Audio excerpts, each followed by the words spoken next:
Welcome to episode 12 of Storm the Norm, the fortnightly podcast where we pick up norms that come in the way of businesses succeeding in a disruptive world. I'm Anisha Motwani. And I'm Narayan. As always, we'll pick up a norm that seems to sustain the status quo and come in the way of businesses moving forward. What is a norm and why is it worth storming? These are some of the basic questions we'll pick up and identify and try to answer for you in the discussion that follows. But the main point of this is to identify the things that come in the way of businesses moving forward, succeeding, growing in unexpected ways. In today's episode, we'll look at one such norm again. And Anisha, I'll begin by speaking a little in circles. Even knowing the phenomenal expertise of our guest expert today on the norm at hand, I keep staring at this norm and think, what is the best you can do with this norm? I mean, is it really stormable or is it only amenable to a bit of pushing?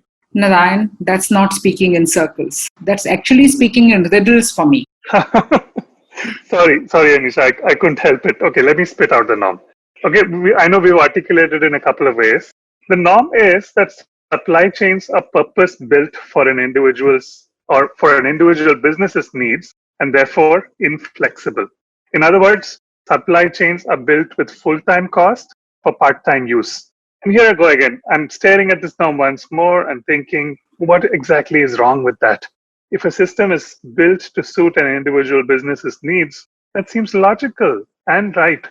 And as for that full-time cost and part-time use thing, I mean, so many other parts of an organization share that characteristic too. When you put it like that, Narayan, it feels like the norm is what it is and it doesn't need storming. But since when have we been satisfied with accepting the status quo? Now you're talking. Maybe you can begin with why this norm is right for storming in this particular moment, even though it's probably been begging to be stormed for some time. Just look around you.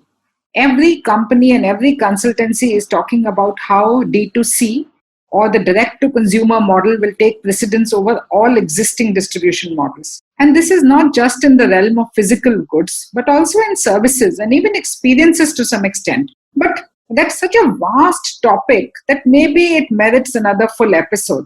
Anisha, now that you mention it, I'm conscious of the buzz around companies wanting to circumvent existing supply chain limitations, cutting the cost and time to reach customers, and figure out ways to generate more value for customers and for themselves. Indeed, success of businesses today is so inextricably linked to the performance of supply chains.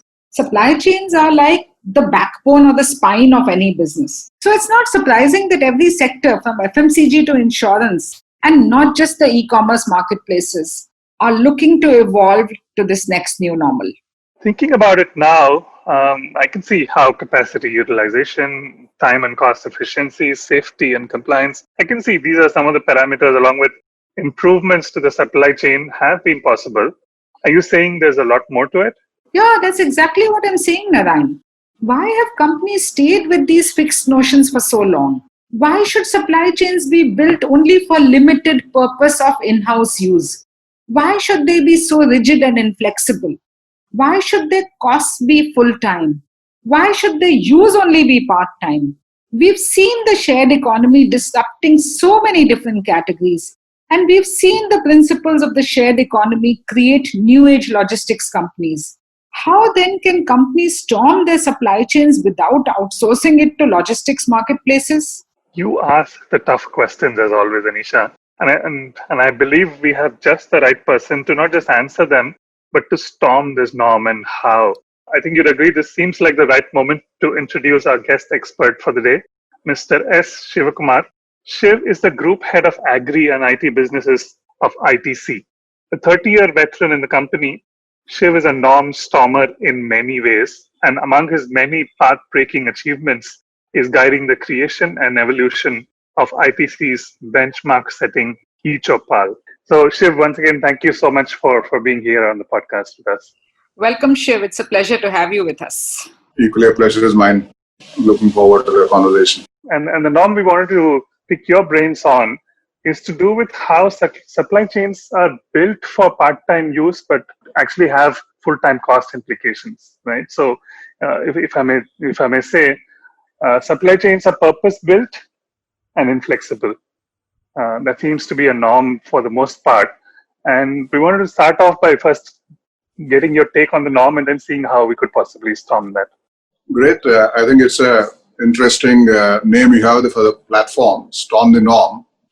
But reflecting on what we do, it occurred to me that storming has been our norm. On the 20th of June this year, we'll be completing 20 years of ITC e-Chowpal. In the first instance, in the year 1999, when we conceived and eventually rolled out in 2000, we stormed what was the norm and then stormed 4 times over in these 20 years. And the journey continues. So certainly one dimension that you mentioned is custom built for a part-time use and a full-time cost is a norm that we could certainly look at. But expanding the scope of usage and redesigning cost structures and revenue models, all of these really get into how does one storm a supply chain. So I'll pick up on what you just said, right? I mean, there seem to be a few contours around which the inflexibility and the purposive nature of building supply chains seem to be structured around. But I think first I'd like to hear on what makes the supply chain inflexible for most people, for most organizations. See, if you again use agri as an example, and it is of course relevant for across different supply chains. Right. After India got independence, food was a major challenge, and we were almost living ship to mouth with imported grain. And so India set about producing more and taking it to the market and distributing more through what is largely defined as a production-driven supply chain. We just need to produce more and then take it to market to achieve the self-sufficiency in food. So as a result, the entire system was not so demand responsive at a micro level. And we said, as we were looking at our consumer brands and we see the variation in the consumer needs, these supply chains were never supporting that kind of a market opportunity. So we said we must make the supply chains more demand responsive. And 2 insights helped that really formulated what we call e-Chowpal 1.0 is that one, price discovery has to happen at the home for the farmer to be able to then produce and then sell to different sets of customers. And for the first time in the late 90s, as internet became more common, it was possible for us to conceive a system like that. You bring price discovery to home, and of course goes along with that is a quality testing. And we needed to create a human infrastructure around that to do the quality testing and so on. And more importantly, figure out that in the absence of certain physical infrastructure, how our intermediaries make up, conventionally called middlemen, and how they make up for the lack of infrastructure, co-opt them into the supply chain, and then reverse the entire flow of information and market signals such that the supply chains became more demand responsive. And the bigger innovation there was how do you pay for all this infrastructure that you're putting in place. Part of it, of course, you can recover through lower cost if you're able to do, and part of it through a larger value through differentiated consumer offerings that you do and so on. And therefore, revenue model innovation becomes another dimension that you need to factor in. So that's how what was a production-driven supply chains got repurposed through the e-Chowpal 1.0 into demand-responsive value chains. I mean, it's telling that, in this first level evolution from a production-driven supply chain to a demand-responsive value chain, that happened about 20 years back. And since then, it sounds like if that was version 1.0, there's obviously been other evolutions. But it's telling that it is still called a supply chain and not a demand chain. Okay, so it actually evolved from a value chain. The 2.0 was how the value chains evolved into platforms. Yeah, so platforms helped reverse flow of goods and services into villages. It became a rural marketing services. And platforms also meant we were orchestrating something, and then multiple players who wanted to bring goods and service into rural then plugged and played into this. 3.0, together with some of those partners, we then looked at ourselves as an ecosystem and then started offering the whole ecosystem as a service. And that went on for, together with, let's say, a weather forecasting service as well as the farm technology service, We had somebody and actually multiple players offering farm mechanization services on hire to the small farm. That's an example of ecosystem as a service. And then in what we now call 4.0 is as we enhance the digital quotient in the whole network, while internet was inevitable even in integral part, even in 1.0, the digital quotient increased a lot more today with further developments now. And now it's a true meta market that we are able to put together. And so therefore, supply chains evolved into platform, value chains and platforms and ecosystem, and now into what we call a meta market. Siva, so this is phenomenal, what you're talking about, and these version controls of supply chain and the innovations that you all have brought about. Why isn't it that many other industries, whether it is manufacturing, whether it is FMCG, whether it is service industries, why is it that their supply chains are also at this point in time still limited exclusive use to their own product and service consumptions? Why is it that many companies still have not evolved to that level? So I think crux of the issue, like I was responding to the 1.0 innovation, is also in terms of how do you really construct business models and make profits out of componentizing your chains. You hard code a chain and say, in terms of I make something, I sell something, there is a business model in terms of how I make money out of it as a commercial enterprise.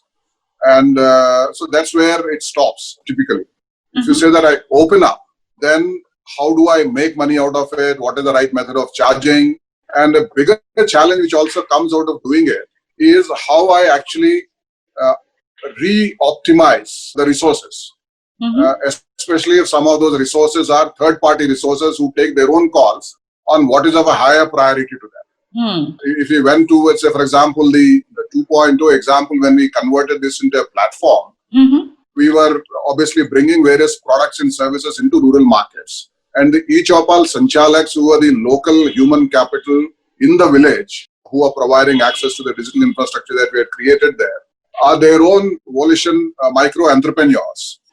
And they say that, okay, this business is more attractive for me, and therefore I'll spend more time on that as opposed to something else. Now, as a system, you will not be able to orchestrate unless you are able to align that incentive appropriately and see that what is good for the partner, what is good for the system as a whole, and of course, what is good for this entrepreneur. And all of this becomes a consumer-centric so that everything gets aligned to that.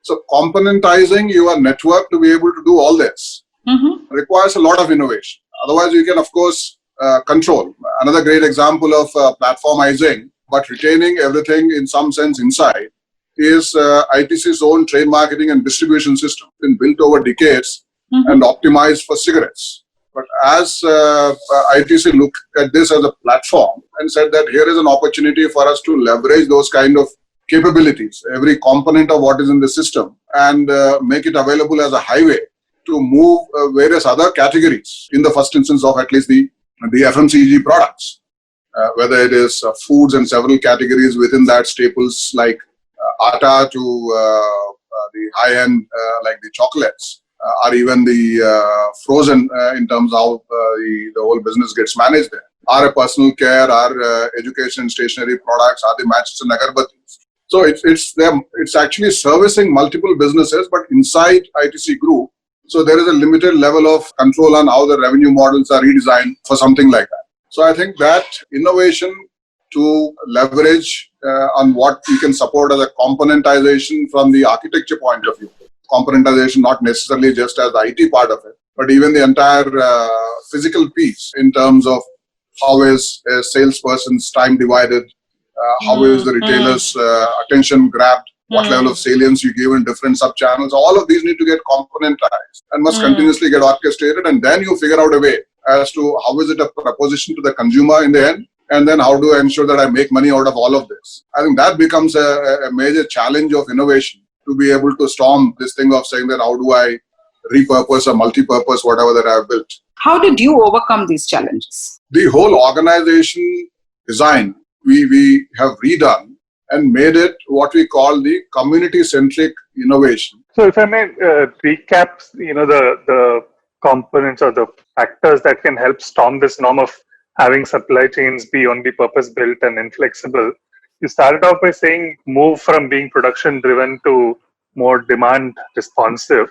And then from there, evolving into a platform where goods and the services and demand and supply flow in multiple directions. And then from there, for me, the jump to the ecosystem as a service seems like the most complex given the number of unwieldy factors that are involved.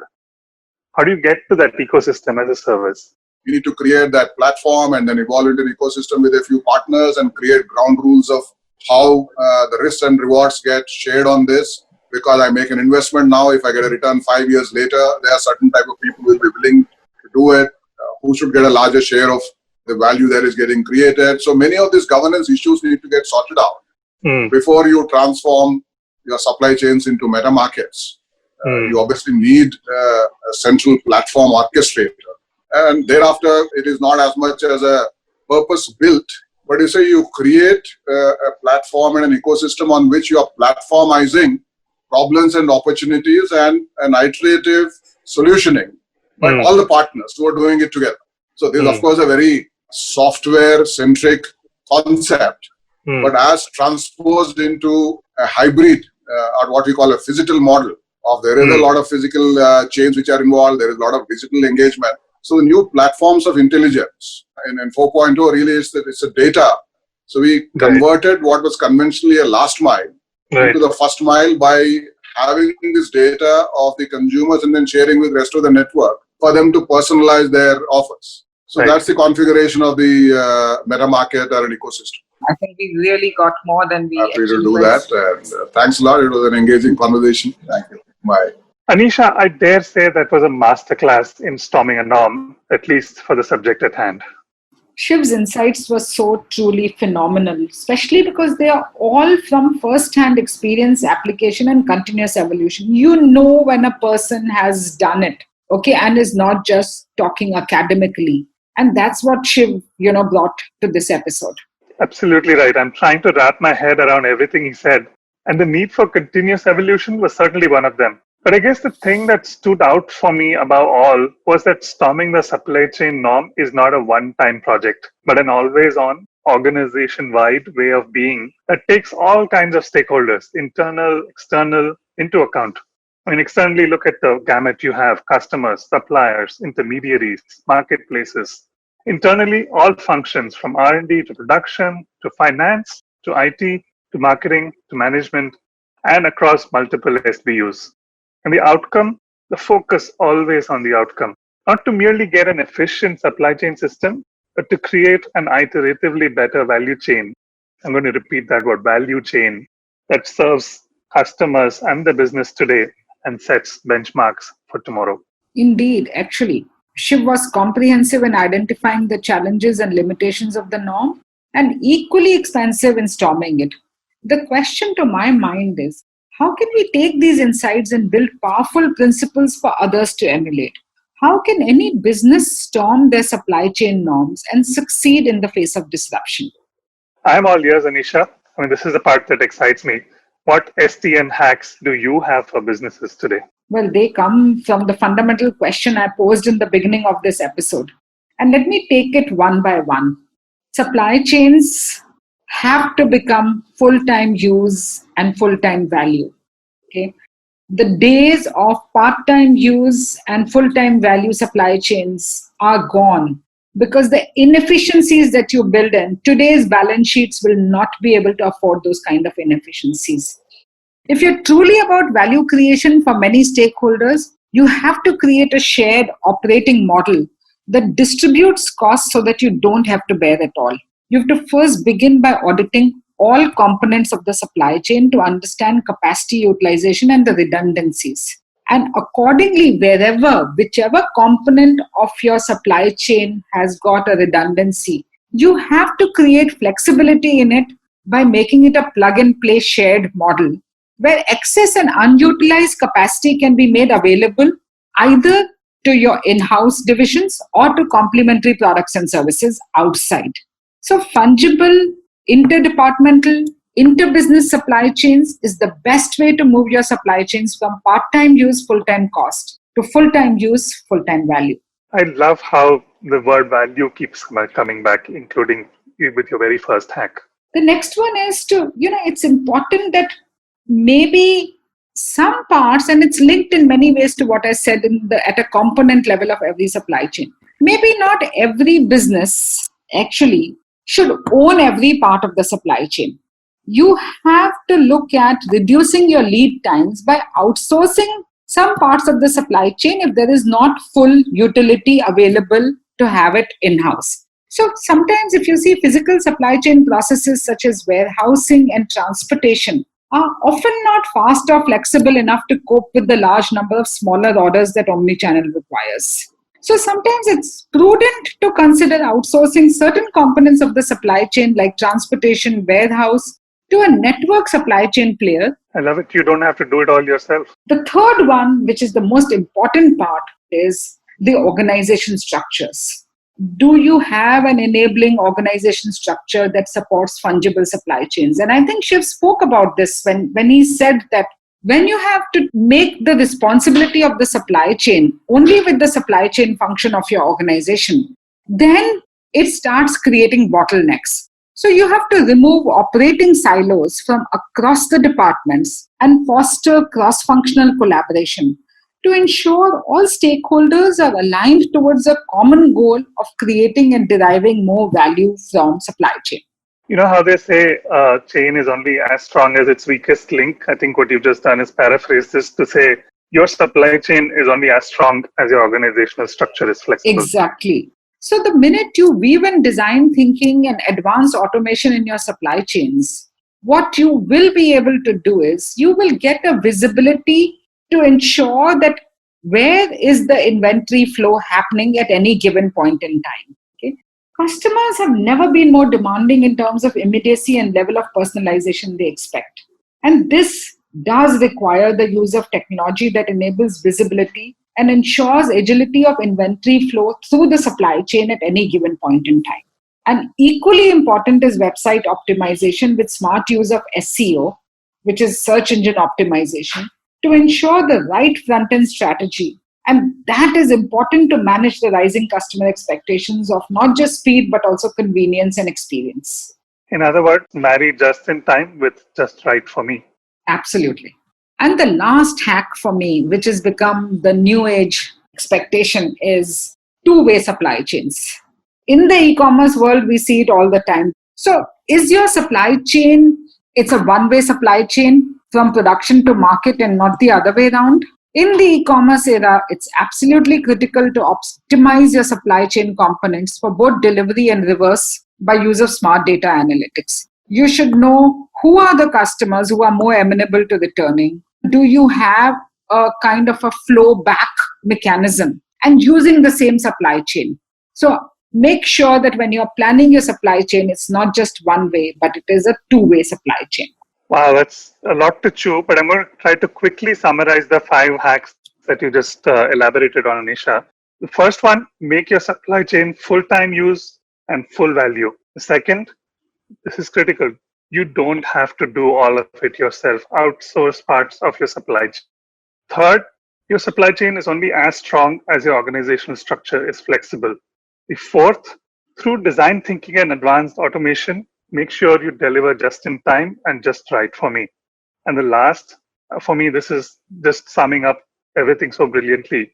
The last one is create two-way value highways and not just one-way supply chains. So, I mean, I don't know about you, but this has been quite eye-opening for me. And I'm already thinking of not just how these STN hacks are applicable to supply chain norms across sectors, but also to other aspects of businesses altogether. I think that's a good place to wrap up episode 12 of Storm the Norm, don't you think?